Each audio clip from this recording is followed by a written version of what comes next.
¿Qué tal? Bienvenidos a un nuevo encuentro de Psicologiando.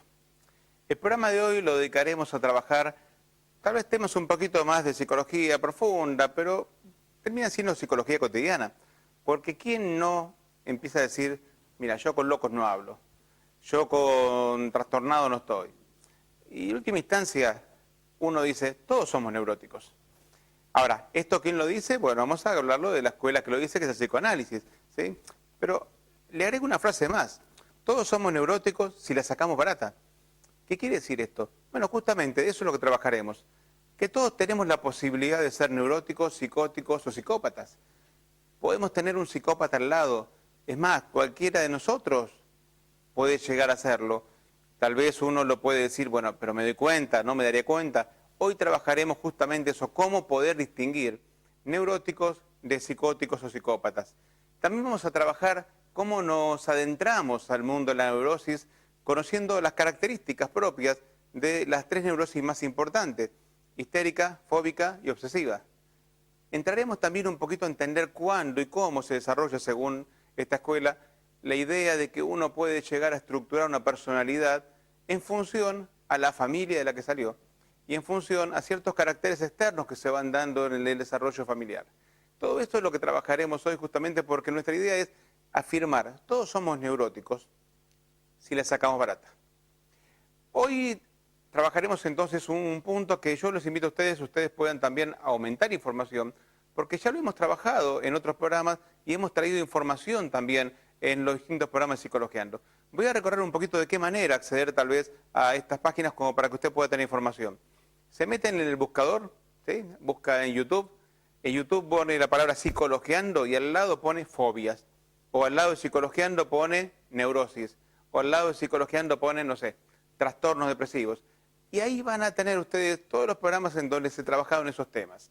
También en la página psicologiando.com.ar ustedes van a tener la posibilidad de tener, además de esto, una serie de artículos que se relacionan con los temas.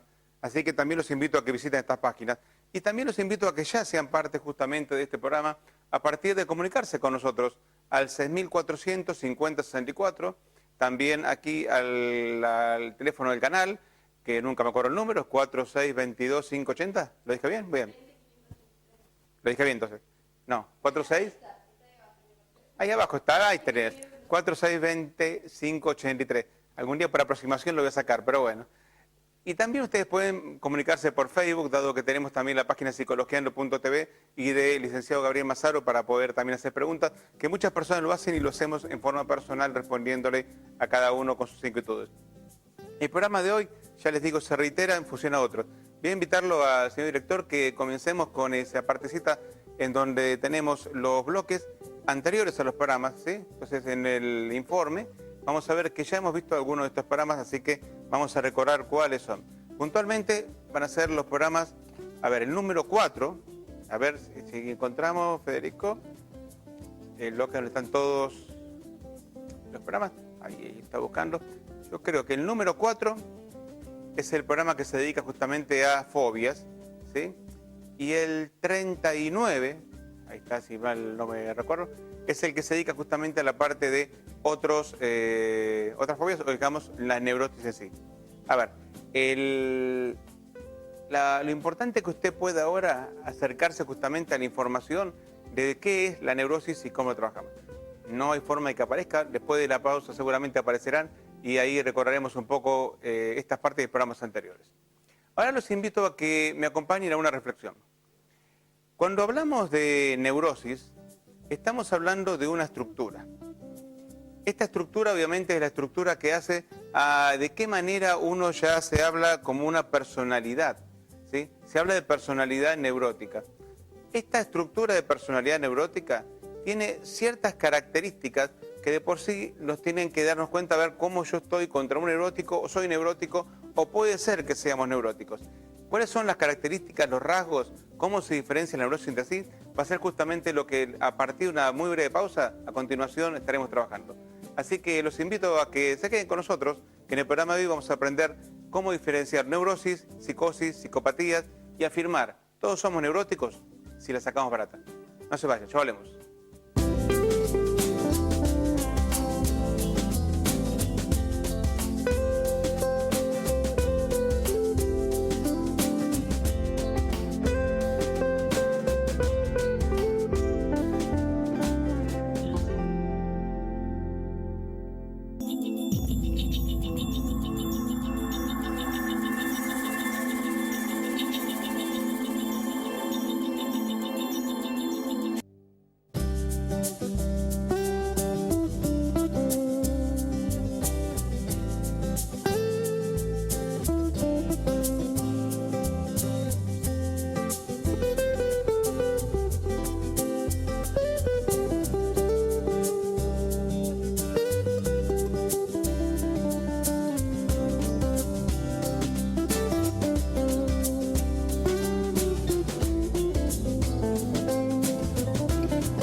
Estamos en Psicologiando y ahora sí, tal lo habíamos prometido y lo habíamos anticipado. Vamos a recordar los programas que ustedes pueden encontrar en internet, ¿sí? Que son dos carátulas que hacen justamente dos programas de ciclos de ya pasados, justamente, que ya hemos visto, y que son los programas, el número 4, Fobias y Miedos, es ya de la primera temporada, esto del 2009, y el otro programa que también recomendamos para aumentar información sobre neurosis es Neurótico Yo, que es el de la semana 39, o sea, también en el segundo año de Psicología, ya esto es en el 2010. Hemos trabajado ahí exactamente las características puntuales. Ustedes, si estén interesados en la parte más teórica, hoy vamos a ir a los temas más prácticos, pero la parte más teórica, les recomiendo que vayan a ese tema. Vamos a hacer un pequeño repaso de la parte teórica de la cual estamos hablando, justamente para entender un poquito más. Así que le pido a Federico que me acompañe un poco con las siguientes diapositivas, las cuales van a hablar de esa información. En primer lugar, vamos a hablar de cuáles son las estructuras de la personalidad a las cuales estamos refiriendo. Y básicamente vamos a estar refiriéndonos a las siguientes. El complejo de Edipo y las series complementarias van a ser aquellas que nos van a permitir hablar del tema, y las estructuras serían, a ver, vamos a ir a la siguiente.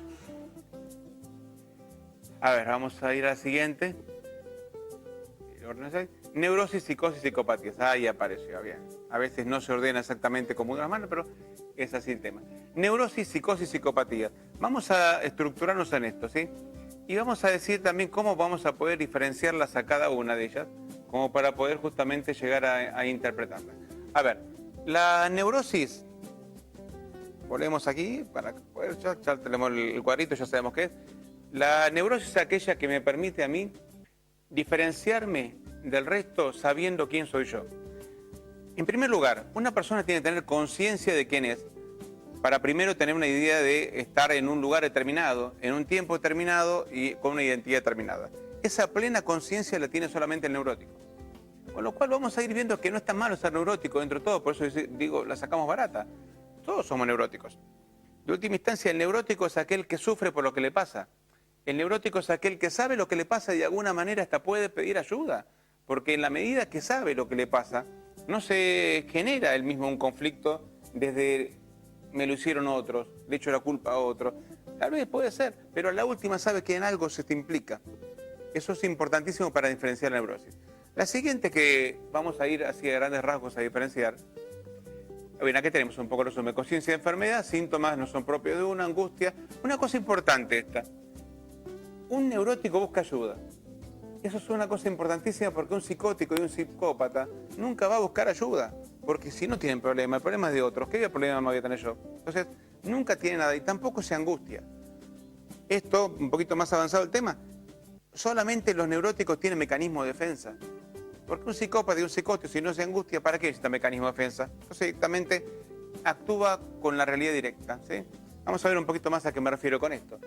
Cuando hablamos de psicosis, estamos hablando de una persona que no tiene conciencia de enfermedad. Los síntomas, se llama esto, son egosintónicos. Esto es, él lo maneja como su propia realidad. No se angustia, se cierra y se aísla en su mundo. Dos elementos que a ustedes les va a servir para saber si es una persona psicótica es que existe el delirio y existe la idea de la percepción de la realidad propia de cada uno. Esto es la alucinación. Yo siempre pongo este ejemplo. Bien, la alucinación, ¿sí? La persona siente de que al lado tiene alguien que le está hablando. Le está hablando, ¿cómo andás? Bien, bueno. Habla. Me está hablando a mí. Le pregunto a los demás, ¿ustedes lo ven aquí? No lo ven. Bueno, ahí hace falta el delirio. ¿Por qué no ven que yo estoy hablando con otro? Porque ustedes no tienen el poder que yo tengo. Yo soy la persona que ha sido designada en esta tierra como mensajero de Dios, y desde ese lugar yo tengo poderes que ustedes, pobres infelices, no tienen. Entonces yo tengo la capacidad de hablar con esta persona, por eso es que yo veo a esta persona. Entonces la alucinación se estructura con el delirio, se abroquela, y la persona se conforma en esa estructura mental. La estructura, obviamente, que aísla a la persona del resto del mundo. El psicótico, en su mayoría de los casos, vamos a hablar de esquizofrenia, pero también podemos hablar de bipolar, vamos a hablar de paranoide, vamos a hablar de otro tipo de psicosis, pero básicamente la esquizofrenia es la que predomina.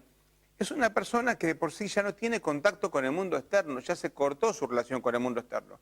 Va armando su propia vida en función a sus pensamientos estructurados desde su propia creencia.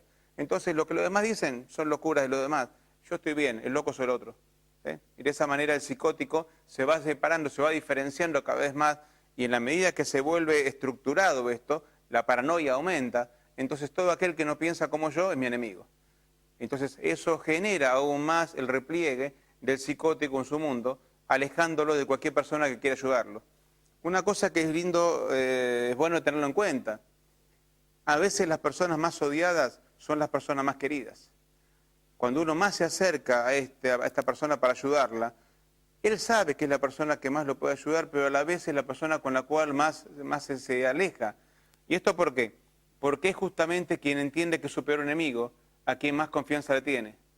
Esto es, aquel que no quiere, que me va a dañar. En cambio, a quien que quiero, me va a dañar mucho más. Entonces, la psicosis va siendo cada vez más progresiva esto. Por último, la tercera estructura que vamos a diferenciar es la psicopatía. El psicópata es una persona que no tiene la más mínima angustia con todo lo que hace o puede hacer. Tampoco tiene conciencia de enfermedad. Obviamente, su verdadero placer está en alejarse de la realidad y sentir que tiene la razón por encima de los demás. Muchas veces hasta lastimando a otros. Por eso que la perversión es una característica psicopática. Obviamente, ustedes van a decir, ¿es psicópata solamente aquel que anda matando gente? No, es una clase de psicopatía. Pero no todos los psicópatas son asesinos seriales. Un psicópata puede ser tu pareja. Un psicópata puede ser tu profesor. Un psicópata puede ser tranquilamente cualquier persona que está al lado tuyo. La psicopatía se puede notar de muchas maneras. Uno de los rasgos más importantes es que el psicópata es muy seductor desde el punto de vista de su forma de ser. Esto es, manipula. Hace creer al otro lo que quiere que crea. Uno de sus placeres más importantes es hacerse él mismo la idea de que está dominando al otro, que tiene el control sobre los demás. Obviamente, a mayor rasgo de psicopatía, su placer mayor va a ser la destrucción, va a ser la total degradación moral, física, o hasta la muerte justamente del otro, a mayor grado de psicopatía. A menor grado de psicopatía puede ser cualquier persona que haga abuso de su poder, cualquier persona que genere en el otro la angustia y que la angustia misma sea justamente su alimento. Uno puede encontrar, y esto es importante que también distingamos, que uno puede encontrar rasgos psicopáticos, rasgos en personas neuróticas. Esto es, una persona puede ser neurótica con rasgos psicopáticos. Esto no significa que sea un psicópata, pero que tiene ciertos rasgos que ha asimilado y que eso justamente hace a veces uno difícil de entender qué es lo que está pasando ahí. Pero es importante notar esto, el que tiene rasgos psicopáticos sigue siendo neurótico, con lo cual muchas de las cosas que hacen lo pueden angustiar, muchas cosas de las que hacen lo pueden hacer ponerse mal, muchas de las cosas de los que hacen lo va a hacer arrepentirse. Un psicópata jamás va a tener culpa, un neurótico sí va a tener culpa, un neurótico sí te va a poder decir, entiende lo que me decís. Ojo, esto no significa que un psicópata no te pueda pedir perdón. Porque un psicópata te puede pedir perdón y es parte de la cadena de arrepentimiento que luego va a continuar porque se está manipulando a partir de ese sentimiento de pobrecito. ¿Ves? ¿Te das cuenta que se da cuenta? ¿Te das cuenta que no es malo? ¿Te das cuenta que él se da cuenta de lo que le hace? Se da cuenta que te quiere manipular. Entonces ahí es donde el psicópata entra en la cadena de aparentar ser el arrepentido. Insisto con esto. Es importante saber diferenciar cuándo son lágrimas de cocodrilo, cuándo es un acting, cuándo es algo teatralizado o cuándo se refiere verdaderamente a la angustia que los neuróticos pueden procesar. El programa de hoy va a estar dedicado a trabajar que todos somos neuróticos, por lo tanto, en el próximo bloque vamos a diferenciar los 3 tipos de neurosis más importantes para que sepamos más o menos y distingamos cuáles son los rasgos de la obsesiva, histérica y la neurosis fóbica, para poder entender y también poder trabajar desde qué lugar cada uno puede ayudarse y ayudar a otros en función de estas estructuras. Esto va a ser luego una pausa muy breve que seguimos psicologiando. No se vaya.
Viva tranquilo. Su familia y sus bienes merecen ser protegidos. Por eso, le ofrecemos por un pequeño abono mensual contar con lo más moderno y eficiente en sistema de seguridad, con respuesta inmediata las 24 horas. Más de 30 años de experiencia avalan la calidad y seriedad de nuestro servicio. Confíenos su seguridad. Alarmas Lionray, Colectora Gaona 2186, Moreno y Avenida Presidente Perón 25491, Merlo.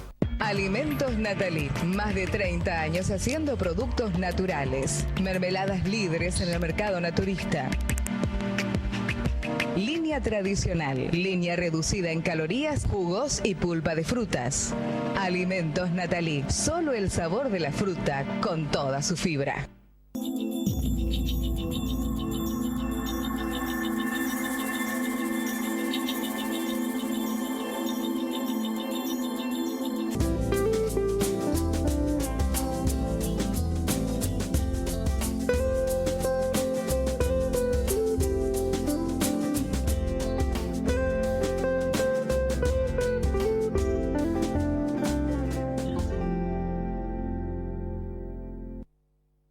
Seguimos en Psicologiando y bien, vamos a ir un poquito a hablar un poco más de neurosis y cómo nace esto, la estructura de la personalidad y demás.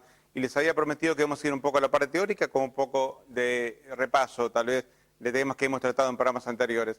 Y bueno, habíamos dicho, y habíamos así, cuando estábamos viendo las láminas, habíamos pasado de que hay dos términos claves que íbamos a trabajar. Uno es el complejo de Edipo y otro es justamente las series complementarias, ¿sí? Rápidamente vamos a trabajar el tema del complejo de Edipo y les voy a comentar lo siguiente, ¿sí? Y para eso les voy a pedir que me acompañen a la pizarra para poder interpretar un poquito esta escenificación. Cuando hablamos de complejo de Edipo, como ustedes bien sabrán, trabajamos lo que es la idea de cómo se relaciona ese triángulo que es el de mamá, papá, ¿sí? Y el hijo o hija. ¿Sí? Mamá, papá, que es ese vínculo que está unido, esa unión fundamental que hace justamente a las parejas, y este que apareció de golpe aquí en el medio, que vino después, y que se quiere meter en el camino, ¿sí? Vamos a poner el caso del hijo varón, que es el ejemplo más común, después si quieren vamos a ampliar el tema. ¿Qué pasa con el complejo de Edipo? Bueno, hay un momento determinado, una etapa de la vida, en donde este muchachito se cree que es el dueño del mundo. Este muchachito se cree que es aquel que puede dominar todo y empieza justamente a capturar todo lo que se le rodea y atrapa todo. Obviamente, ¿qué va a atrapar? Y va a atrapar todo aquello que le sirva. Obviamente, acá, esta figura es aquella que lo alimenta, que lo cuida, que lo protege, es aquella figura que de alguna manera le genera a él el mayor placer de su vida, el primer placer de su vida es que a partir de la alimentación. Y obviamente, este vínculo es un vínculo bastante estrecho y bastante importante. ¿Quién va a negar que el vínculo mamá-hijo es importante? Obviamente, si es la figura a la cual permanentemente está. Vamos a ubicarnos más o menos a los 3, 4 años, en donde este chico siente que es el rey de la casa, ¿sí? Su majestad el bebé, que se cree el dueño de todo, que cree que todo le pertenece, que quiere capturar a todo. Bueno, imagínense que su mayor posesión está acá. En este momento, este vínculo, Freud lo llamó complejo de Edipo. ¿Sí? Lo llamó esto a partir de esa figura famosa de Edipo Rey, en la cual está ese enamoramiento, en donde no sabiendo su hijo que podía conquistar a la madre, la termina conquistando en contra de ese padre que quiso ponerle fin a su vida apenas entrada a su niñez. En este caso, este hijo con mamá tiene un vínculo. ¿Qué pasa con este vínculo?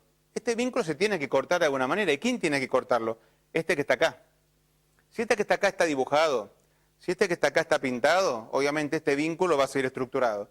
Ahora, si este que está acá dice, pará, vamos a cortar esto, vamos a poner un límite porque vos acá tenés que buscarte una mina como me la busqué yo, esta no va a ser para vos, hacer lo mismo, entonces este punto se debe cortar. Este papá presente impone un corte. Freud lo llamó este corte el complejo de castración. ¿Sí? Es un complejo que de alguna manera hace una figura mitológica, una figura filogenética, una figura antigua del padre primitivo, o el padre de la tribu, que castigaba a cualquiera que se le ocurría meterse con sus mujeres, quitándole la posibilidad de meterse con ninguna mujer, ¿sí? Entonces, a partir de la castración era el peor castigo. Un chico, obviamente, esto no lo sabe, pero filogenéticamente es como que lo tiene metido dentro de su historia. Entonces en ese momento el chico siente, no sabe que papá lo está amenazando puntualmente con algo, pero sí siente algo como diciendo, mejor me corro, mejor me corro, corto este vínculo, sigo yo por mi lado y este vínculo sigue estando intacto, ¿sí? Y el chico pasa a ser un tercero, no pasa a ser ese que está ahí en el medio, pasa a ser una figura que logra justamente tener su camino hacia su propia vida autónoma del vínculo papá-mamá. Ese es el complejo de Edipo, ¿sí? Ahora, esta historia, que en el caso de la hija, ya que estamos para no dejarlo incompleto, se va para este lado, ¿sí? En el caso de la hija, algunos lo llamaron complejo de Electra, después de Freud. Esta figura, papá, también tiene que poner un límite, porque acá la enemiga es mamá y el aliado es papá. Porque la nena que busca ser completada, busca lograr aquello que obviamente siente que no tiene y que alguien se lo tiene que dar. ¿Quién va a ser la figura de protección? Mamá, no, está tan incompleta como yo. ¿Quién la quiere ella? Lo busca papá. Papá es el que me va a completar. Este complejo de Edipo en la mujer y entre papá y la nena también tiene que estar cortado por papá. Porque papá también tiene que decir, mira, ¿sabes qué? Yo estoy con ella, buscate también tu camino. Y de esa manera también la hija va a tener que saber buscar, y es el camino justamente a la exogamia, el camino a salir de ese vínculo papá-mamá y buscar su propia vida. Ahora, ¿saben qué? Y esto es lo importante. Según cómo salimos del complejo de Edipo, es justamente que el psicoanálisis nos dice que podemos ser neuróticos, psicóticos o psicópatas. Según cómo salimos del complejo de Edipo, podemos ser neuróticos, psicópatas o psicóticos. Esto es, según cómo se haya dado esta vinculación y según cómo hayamos salido de este lugar, si salimos mal pegados, si salimos queriendo a mamá y sin embargo haciendo que no la queremos, si salimos odiándolos a ellos, si salimos enfrascados, según cómo se dé eso, neuróticos, psicóticos o psicópatas. Pero es insuficiente esto, ¿no? Pareciera que eso solo no basta. Hay algo más que nos dijo Freud, que son las series complementarias, que es justamente el cuadrito ese que tenemos a continuación. Quería pedir a Federico que lo ponga, así lo explicamos rápidamente. En este cuadro que a continuación estamos viendo dice que para que se dé una enfermedad hace falta 3 situaciones previas. Uno es un dato congénito. ¿Qué significa? Esto es propio de los padres que hemos tenido y la información genética que los padres nos dan. Otro es propio de las fantasías infantiles, y acá se relaciona mucho lo que hablamos recién. ¿De qué manera yo imagino, yo fantasío cuando soy muy chiquito lo que pasa en mi lugar? ¿Qué fantasías primitivas estoy haciendo para entender la realidad? Ustedes se imaginan que un nene no sabe la realidad, pero lo que no sabe lo fantasea. O sea, se arma su propia historia. Él se arma sus propios ratones de lo que pasa ahí y se crea su propia idea de lo que está pasando. Y el tercer punto, el tercer condimento, son las experiencias infantiles. Esto es, ¿qué le pasó a él en su vida infantil? Y en función de lo que le pasó, él va a armar su historia. Y vean cómo funciona esto. Lo congénito, la protofantasía y las experiencias infantiles que cada uno hayamos tenido, quedan en estado de latencia. Esto es, quedan las 3 mezcladitas ahí. Un hecho traumático, cualquier cosa que me pase en la vida, dispara la enfermedad. Esto es como una especie de zona minada, que está preparada de alguna manera, que está lista para que algo pase, ¿sí? Es como decir, mira, acá está la pólvora, acá está el cartucho y acá está el filamento que le va a dar el disparador, ¿sí?, a la mecha. La mecha dentro del cartucho junto con la pólvora hace esa dinamita. ¿Se puede prender o no según lo que te pasa en la vida? Con esto vamos a explicar muchas enfermedades, justamente las que vamos a ver a continuación. Se pueden explicar de muchas maneras. Pero lo importante es saber que vos sos fóbico, histérico, neurótico, psicópata, psicótico, en función de lo que decimos recién. Esto explica qué somos y cuándo somos. Esto significa que nadie viene predeterminado para algo. Uno puede tener muchos tipos de relaciones en la vida y de alguna manera poder salir de una manera más indemne a otro. Pero las 3 histerias, fobia y obsesiva, hacen a la estructura neurótica, va a estar en función puntualmente de qué manera cada uno estructura su realidad, de qué manera piensa su realidad. Vuelvo a decir, psicótico, psicópata o neurótico puede ser cualquiera. La mayoría somos neuróticos. Si salió mal de este complejo de Edipo, psicótico o psicópata. ¿Cómo diferenciamos al neurótico, al psicótico, al neurótico obsesivo, histérico o fóbico? Justamente eso es lo que veremos a continuación, ¿sí? No sé si ahora o si luego de la pausa. A ver, si director usted me dirá. ¿Vamos a una pausa? Vamos a una pausa. Luego de la pausa, entonces explicamos los 3 tipos de neurosis. No se vayan, ya volvemos.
Muy bien, seguimos aquí en Psicologiando y ya estamos recibiendo preguntas que hemos recibido. Aquí se comunica Estela que dice, hoy he encontrado que soy neurótica, pese a todo, siempre pensé que estaba medio loca. Bueno, a ver, ahora vamos a diferenciar un poquito más si querés, ¿no? Pero de alguna manera hay que también darnos cuenta de esto. La neurosis, también, como todo, va de 0, si querés, vamos a poner así, va de 0 a 100. Si estás en el 100, estás más cerca de la locura que si estás en el 0. O sea, 0 no existe, 100 no existe, no existen los extremos. Lo importante es que vos reconozcas que estás mal. Mientras que vos sepas que algo no anda bien, ya es neurótico. Ya de por sí hay algo que vos querés cambiar. Pero si te quedas sin idea, yo estoy bien, los demás son los equivocados, ahí hay algo mal. ¿Sí? Teniendo eso como base, Estela. Bien, vamos a dar lo prometido, a diferenciar las 3 estructuras, ¿sí? Las 3 tipos de neurosis, como para poder dar una idea bien de qué trata cada una. En primer lugar vamos a hablar de, ya habíamos hablado de esto, ¿sí? Vamos a ver los 3 tipos de neurosis, ya habíamos diferenciado psicosis y psicopatía, y vamos a seguir justamente a diferenciar, ¿sí? Es medio neurótico nuestro director, hay que entenderlo también, ¿sí? El hecho de cómo apretar, ahí está. Ya habíamos hablado de esto, recuerden, a él le gusta repasar, muy bien. Conciencia de enfermedad, ya habíamos hablado, muy bien. Me largo solo si querés, no hay problema. Habíamos hablado justamente que íbamos a ver ahora histeria, fobia, obsesiva. Bien, ahí estamos, Federico, muy bien. Y vamos a empezar por la primera justamente, que es la que tenemos en este orden, la histeria. El punto básico sobre lo cual tenemos que hablar de neurosis histérica son las características que a continuación voy a decir. A ver, que no empiecen ahora los hombres a señalar a las mujeres, son todas histéricas, todo ahí, porque tanto hombres como mujeres histéricas. Eso es algo que lo tenemos que repetir hasta el cansancio.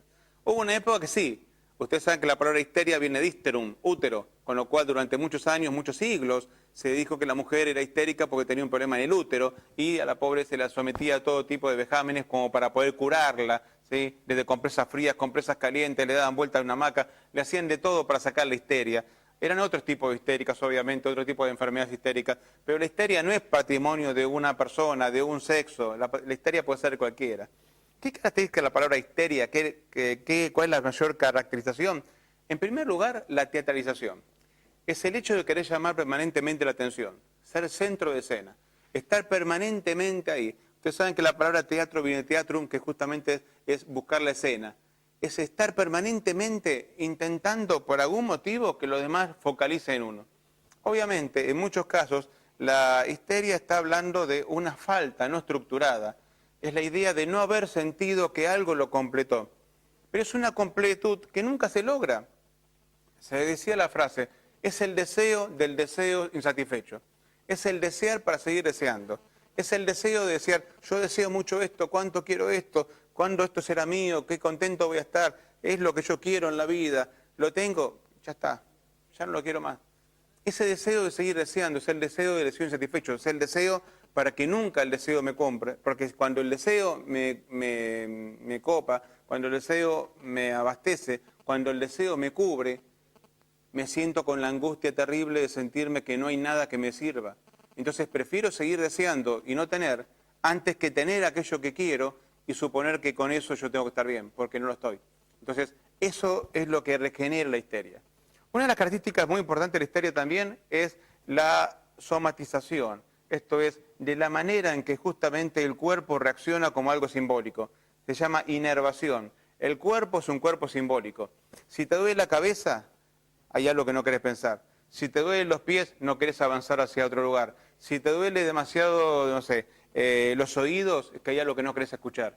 Es un cuerpo muy simbólico el cuerpo histérico. Es un cuerpo que habla como si estuviera permanentemente diciendo lo que le está pasando. Es muy importante justamente entonces eso, escuchar los síntomas para saber lo que le pasa.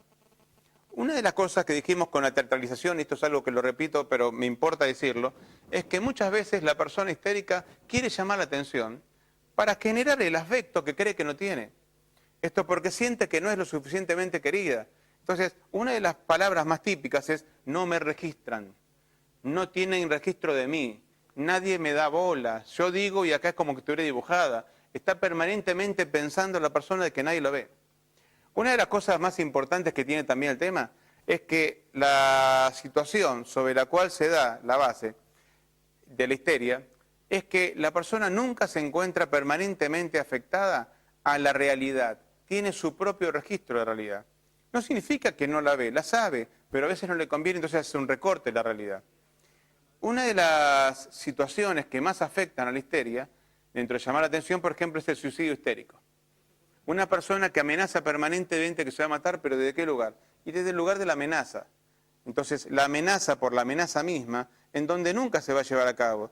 Pero yo digo, tengan cuidado porque se termina matando por cualquier situación que de por sí no puede ser controlada y se termina matando. Con lo cual, una persona no está enferma porque algo médico dice que está enferma.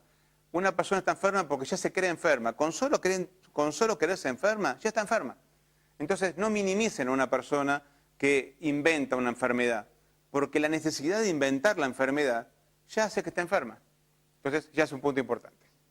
Desde el punto de vista de lo que es la palabra histeria, otra característica que dio Freud es la belle indifférence, la bella indiferencia. Esto es, que actúa como si las cosas se minimizan. Sí, se me está incendiando la casa, sí, pero como te decía, ayer comí pochoclo. O sea, minimiza la realidad, la secundariza, como si no pasara nada, pero en realidad está esperando respuesta, está esperando reacción. Cuando uno habla de histeria también habla de la mascarada histérica. Esta idea de la aparentar, esta idea de llamar la atención a partir de la ropa, llamar la atención a partir de los atuendos, es un punto también muy importante de la histeria, como para saber diferenciarlo. Que muchas veces es otra forma de sentirse valorada desde un lugar ajeno, como el uso de su propio cuerpo.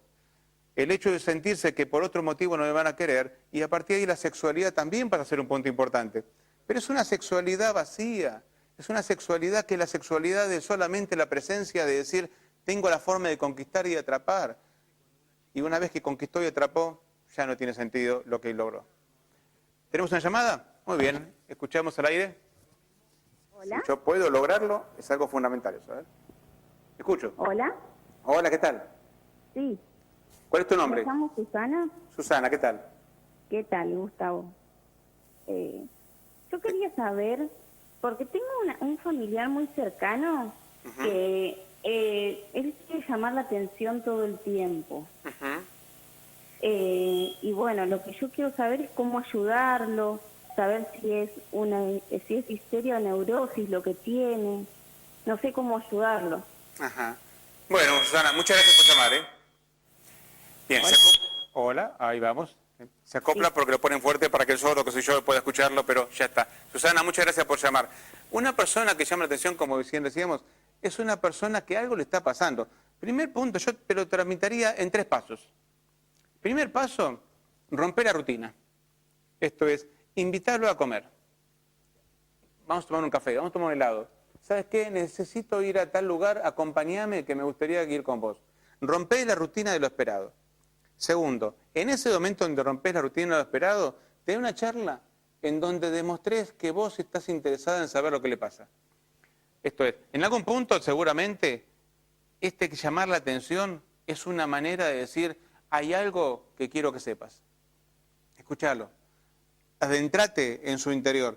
Permitite a vos misma y permitirle al otro que rompan la idea común de la rutina cotidiana donde nada se dice y todo se calla, para ir a un lugar distinto, un lugar donde me preocupa lo que me quiere decir. Y tercer punto, establecerle el siguiente compromiso. Te quiero, y como te quiero, yo quiero que vos confíes en mí. Si te pasa algo, no importa, contá conmigo. Y a partir de ahí, que sepa que no le hace falta llamar la atención. Que lo que él va a hacer directamente con su sola presencia ya basta. Y no hace falta que invente más nada. Vamos a ir a la siguiente, que es la obsesiva. En la neurosis obsesiva tenemos una característica que de por sí es distinta a la anterior, porque la histeria se basaba en esa necesidad de llamar la atención. La obsesiva se basa en la necesidad de controlar todo lo que pasa. Una persona obsesiva es una persona que permanentemente se siente atacada desde el punto de vista de tener, como veíamos un rato, una computadora en el cerebro. Esto es una persona que permanentemente se está controlando a sí mismo y a los demás por lo que pasa. Pero tanto control tiene con lo que pasa, que ese pensamiento, en vez de ser un pensamiento rápido, es un pensamiento lento, porque duda mucho, está permanentemente evaluando todas las posibilidades de los actos que pueden pasar. Llegado al límite y ya en un trastorno que ya es border, uno conoce los TOC, ¿no? Los trastornos obsesivos compulsivos. Son personas que de por sí están permanentemente controlando tanto la realidad que terminan achicados en un mundo cortito donde apenas pueden actuar, porque nada de lo que hacen justamente les sirve, porque todo está bajo control. No piso el blanco, piso el negro. No puedo caminar aquí porque me puede hacer mal. No puedo venir acá. Llego a mi casa y abro la puerta 3 veces para ver si puedo controlar de esta manera algo. Llego y tengo un ritual. Rituales, pensamiento mágico. ¿De qué manera pueden controlar la realidad de una manera mágica? Se sienten permanentemente atosigados por su cerebro. Sus pensamientos son tan atosigantes, tan cansadores, que terminan cansando el resto también. Que nadie le llegue a tocar su biblioteca si la tiene, como vimos en la foto recién, ordenando lápiz por lápiz en su lugarcito. Le rompe su estructura, porque su estructura es el control. Entonces, el obsesivo permanentemente necesita eso, control, control y control. Vamos a ir un poco hablando del obsesivo y vamos a hablar del fóbico, y tenemos muchas preguntas para responder. Todo esto después de una muy breve pausa, que ya volvemos en Psicologeando. No se vayan.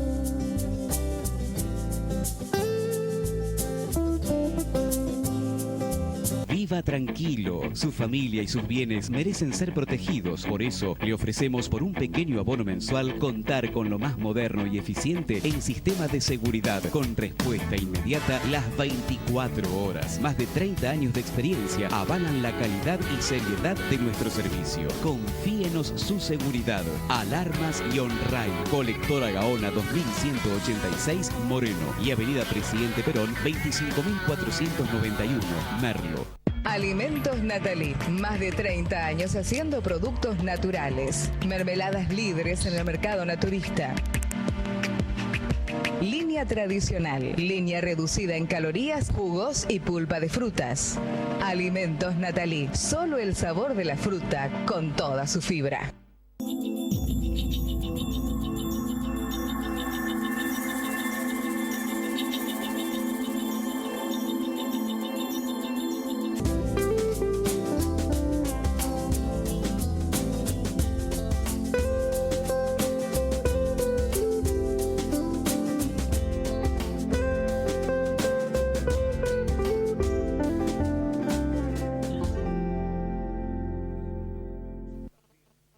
Muy bien, de vuelta ya, y justamente como habíamos comentado, ya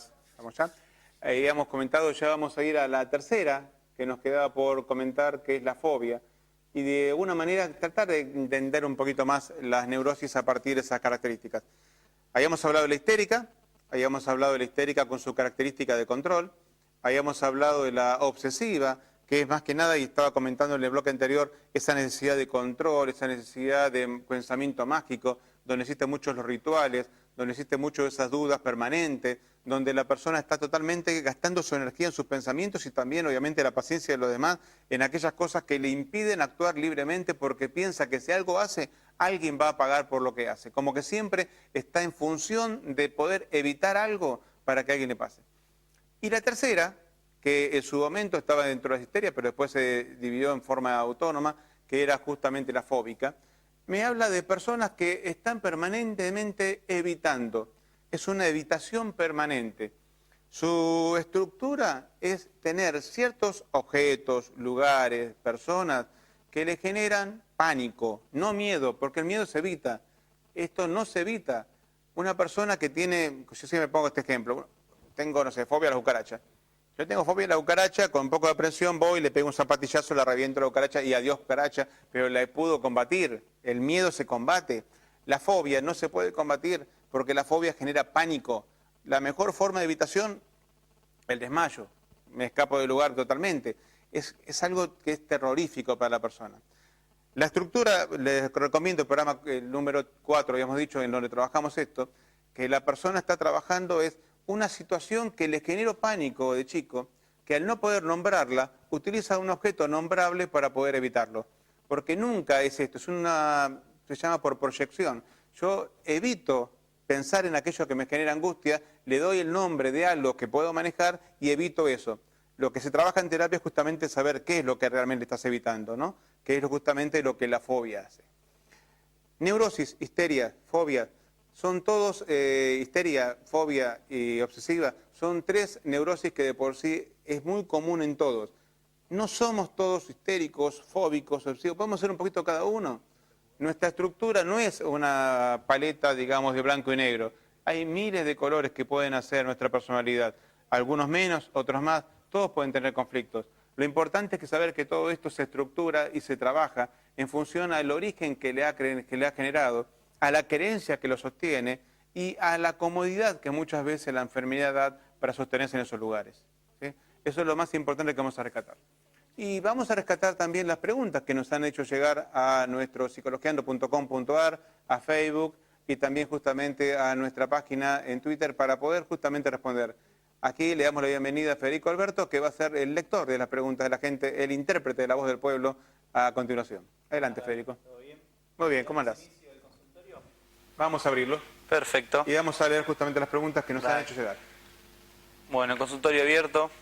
Las vías de comunicación por WhatsApp, SMS, Facebook y Twitter, las redes sociales del programa. Y la primera dice: estimado psicólogo, ¿cómo poder hacer entender a mi pareja que no puede estar siempre pensando en las cosas malas? que con eso no se hace más que estar llamando a la mala suerte, ¿o no es así? Siempre me pasó que las cosas, si las dejo de pensar, no me generan conflicto. ¿Estoy mal, Lucía? Mira, Lucía, en primer lugar, vamos a decir lo siguiente. No estoy tan de acuerdo con eso de la ley de atracción en un tan, ¿sí? Esto es, no es que si vos pensás que todo lo bueno que va a venir todo lo bueno, o que si pensás todo lo malo que va a venir va todo lo malo. Pero sí estoy de acuerdo con vos que hay una predisposición. Esto es, uno se acerca a esto. Pero lo que me está diciendo es que tu esposo le está acostumbrado. Y el problema muchas veces es esto. La enfermedad a veces es una linda excusa para sostenerse en un lugar que de alguna manera me da una zona de comodidad, una zona de seguridad. Porque al acostumbrarme a una excusa que no me permite actuar para tal o cual cosa, me permite a mí también tener un motivo para no cambiar. Ese motivo para no cambiar, para no enfrentar aquello que me angustia, es tal vez un poquito una enfermedad que se puede trabajar. Esto es, desde lo patológico, el neurótico permanentemente vive buscando situaciones para estar mal. Permanentemente vive situaciones que de alguna manera dicen, ¿por qué a mí me pasa siempre lo mismo? Porque lo buscas. Es como esa mujer que se queja, yo siempre caigo con la misma pareja. ¿Por qué siempre me caen los mismos tipos de hombres? Porque lo está buscando. Porque no saliste de una estructura, no saliste de una pregunta que te seguís haciendo y el modelo se repite. Mientras que sigamos repitiendo el modelo, los problemas van a seguir siendo lo mismo. Cuando empezamos a hacer cosas distintas, vamos a ver que los resultados van a ser distintos. Entonces, parte de la estructura que tu esposo tiene que lograr es eso, salir de esa zona de seguridad, entre comillas, que es justamente pensar que las cosas van a salir mal, porque es su zona de seguridad, y tratar de entender que también las cosas pueden salir bien, pero para eso hay que hacer cosas distintas. Vamos a la siguiente, Fede. Bueno, la segunda pregunta en el consultorio dice, estimado Gabriel, ¿es cierto que un neurótico, si se perturba demasiado, se transforma en psicótico? Gracias por responder, Gabriela. Mira, Gabriela, esta es muy buena pregunta porque va a responder a muchas consultas que uno siempre suele tener, que son mitos. Como te dije recién, si lo vemos desde el punto de vista psicoanalítico, son estructuras que ya vienen como ciertamente perfiladas desde muy temprana edad, de los 3, 4, 5 años, ya viene una estructura. Esa estructura ya hace que la persona ya tenga una cierta... No te digo como preferencia, pero sí te digo como tendencia a un cierto tipo de estructuración de la personalidad. El neurótico es neurótico, psicótico es psicótico. Si el neurótico es neurótico, va a ser neurótico más grave si se perturba, pero no va a ser psicótico. No es que se van transmutando las enfermedades. El que es neurótico va a seguir siendo neurótico. Lo que puede haber es que aquel que vos encontrás que de golpe es psicótico, siempre fue psicótico, y vos querías que era neurótico. Y lo que pasa ahora es que aparece el brote, y que antes no había pasado, porque nada le hizo pasar, o es psicópata, y hasta ahora nunca se había brotado. Pero no es que pasa de neurótico a psicótico o psicópata, ¿sí? Una cosa importante que no he dicho hasta ahora es que la psicología nos da herramientas para poder ver y determinar esto, que es a partir de los test. Los psicotécnicos nos permiten ver y nos ayudan a ver, a aproximarnos por lo menos a información de qué estamos hablando, ¿sí? Así que cuando estamos en terapia, una herramienta que tenemos justamente para ayudar a ver de qué estamos hablando y ver con qué estamos trabajando es esto. Y lo otro que no dije es que el neurótico, por lo general, puede trabajar tranquilamente con un psicólogo, pero un psicótico o un psicópata también tiene un tratamiento neurótico, seguramente porque el psicólogo es neurótico, pero digo, un tratamiento psicológico, pero con acompañación psiquiátrica, con acompañamiento psiquiátrico, ¿sí? Y tranquilamente, ¿va al psicólogo? Sí, también va al psiquiatra y se medica. Y puede tener una vida totalmente controlada. Vamos a la última, Fede. Dale, la tercera y última. Dice, hola licenciado Mazzaro, ¿cómo saber que no me estoy volviendo loca? Tengo sensaciones raras donde siento que estoy por explotar, que no respondo de mí cuando me enojo y luego me arrepiento por lo que hice o dije. ¿Qué puedo hacer? Saludos, Luce. Muy bien, Luce. Si estuviste escuchando el programa, ya algo tenés que tener un poquito de paciencia, un poquito de alegría y un poquito también de regocijo, saber que si te estás preocupando, no sos loca. Los locos no se preocupan. Los locos no se hacen cargo, los locos no se molestan. Gracias, Federico, por tu participación. Antes que te sientas que no te estoy agradeciendo, te agradezco. Ahora sí te puedes retirar. Lo importante, Luce, es que sepas que vos estás en control de tus dominios, de tus síntomas y de tus angustias. Y bienvenida a la angustia, bienvenida a esa preocupación, bienvenido que ese sentimiento de no me siento cómoda conmigo mismo, porque es la bienvenida a decir puedo cambiar. Aquel que no se acerca a este tipo de pensamiento es el que está más cerca de la locura y está mucho más lejos de la posibilidad de estar bien. Está obviamente más cerca de la enfermedad. ¿Sí? Así que bienvenida sea esa situación. Voy a pedir disculpas a los que no voy a poder responder los mensajes, pero sí voy a tratar de leerlos, los que me han hecho llegar tanto Mayra, Silvia, Marcelo, Martín. A propósito, Marcelo, muy buena repercusión hemos tenido con el programa con el doctor Marcelo Mora que hemos hecho recientemente. Agradecemos todos los mensajes que hemos recibido tanto en Facebook como en el psicologiando.com.ar. Gisela, que agradece, saluda y también deja algunas preguntas. Todas las preguntas que nos hagan llegar en la semana, les aseguro, las voy a ir respondiendo en forma personal a aquellos que nos hagan llegar. He aprendido esto de no responder algunas preguntas en público, a menos que me digan lo contrario, porque muchos dicen, no, yo la dije personal, no quiero que la lea. Bueno, en todo caso, nunca digo el apellido, así que no te das problemas si lo llego a leer. También Alejandro, que es un fiel seguidor del programa. Y Dante, que también nos preguntaba sobre qué posibilidad hay de cambiar cuando uno siente de que está demasiado cómodo. Bueno, y justamente Dante, cuando uno está muy cómodo, demasiado cómodo, la posibilidad de cambiar es difícil. Hay que buscar la incomodidad, hay que buscar salir de la zona de seguridad para poder cambiar. ¿Sí? Bueno, gente, estamos ya terminando el programa. Les agradezco a ustedes la participación, la presencia y como siempre el apoyo. Y será entonces hasta nuestro próximo encuentro. En el mismo trabajaremos un tema que ya le hemos facilitado, ya habíamos anticipado, que es ética profesional en psicología. Como esos dedos que te apuntan para arriba y apuntan para abajo diciendo está bien o está mal, ¿qué está bien y qué está mal en esta ayuda que hemos decidido hacer a las personas que se acercan, los pacientes? ¿Qué está bien y qué está mal en cuanto al apoyo terapéutico? ¿Cuándo es un apoyo terapéutico que es aceptado? ¿Cuándo no es un apoyo terapéutico aceptado? ¿Cuándo suponemos que estamos ayudando a la persona y le hacemos un mal? ¿Qué es la mala praxis en psicología? Todas estas preguntas las trabajaremos con gente del Colegio de Psicólogos de la Provincia de Buenos Aires que nos van a acompañar y nos van a ayudar justamente a responder esta y muchas más preguntas. Como siempre, ustedes están invitados aquí a nuestro espacio, los viernes a las 4 en vivo y en directo, los domingos a las 15, los lunes a las 21 y como siempre todos los programas en psicologiando.com.ar y YouTube, donde ustedes ya verán las 6 temporadas de Psicologiando. Ha sido un gusto, muchas gracias, hasta la próxima. Chao.